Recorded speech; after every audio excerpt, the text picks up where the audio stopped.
in that we're really at this unique moment in time, and the first point in the entire history of the planet, where we could really seriously think about doing this, about going out and finding other Earths, finding life out there, knowing whether or not we're alone, or whether or not we might be special in some sense, or just common as dirt.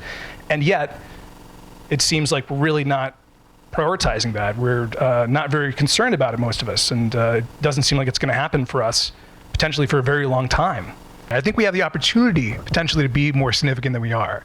And that's kind of getting back to the happy and sad notion of the book, the way that we're on the cusp of not only finding potentially other Earth-like planets, finding out whether or not we're alone, but also, to be a little sci-fi for a bit, we at some point probably need to get off this rock, right? We have the capabilities where we could, some of us could go to space, some of us could potentially escape the solar system when the sun burns out and it becomes a terrible, terrible place to live here. We may actually look out there and we may not find anything that looks very friendly or habitable or inhabited within whatever region of space we're examining. And of course, I don't really quite know what the probabilities are for that right now, and no one really knows totally, and that's why it's so exciting. No one knows. Yeah, and so to me, I think that's actually something that would resonate with everyone, because all of a sudden, if you're looking so hard, so arduously, so ardently for other Earths, other worlds, other life out there, and you just come up with nada, I think that would of course, people would just be like, we got to look harder.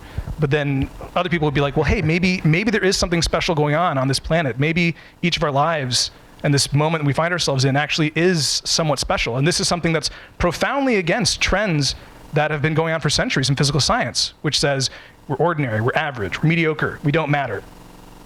And that could really not be true on certain scales. These so-called super-Earth planets that seem to be the most frequent kind that we see in all our surveys, we really don't have a good inkling of what most of them are like, or we're getting that inkling right now. But we really don't know whether these things are super Earths, whether they're just big, swollen Earths that have big rocky, masses and just little thin atmospheres on them. A lot of them could be much more like mini Neptunes, for instance. But the problem, as you said, is that we don't have any in situ examples, so to speak. We don't have any that exist in our own solar system that we can really study very well. One thing that an astronomer told me when we were talking about our mutual frustration over why can't we just launch this Battlestar Galactica-style big space telescope for, only $5 or $10 billion? As he said, well, you have to remember that every single time one of these projects gets over $1 billion, it's no longer it's not about the science anymore. It's about the politics. It's about the jobs. And it all of a sudden, there's all these new questions that come into consideration.